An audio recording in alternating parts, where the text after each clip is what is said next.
People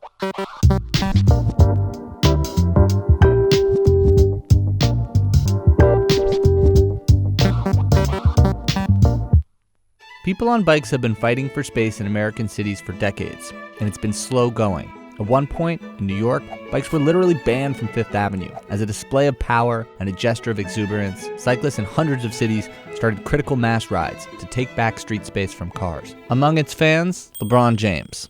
It wasn't until the past 2 decades that the American city really started carving out space for bicycles. And now that we've finally gotten some dedicated street space for ourselves, some bikers want to keep it just for us. But the same things that drove us to bike, getting places faster, getting a little exercise, getting out of the car, have lately started to persuade potentially unwelcome visitors to try out the bike lane.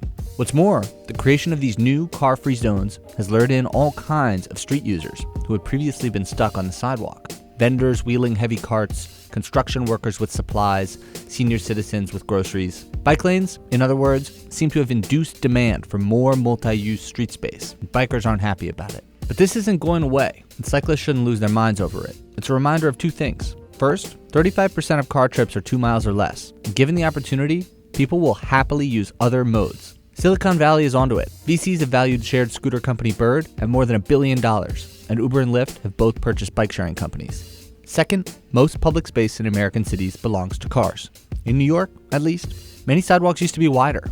They were cut down to create more lanes for car traffic. We're just starting to take that space back now, and bikes have been at the vanguard of reclaiming it. It's no surprise other street users want a piece.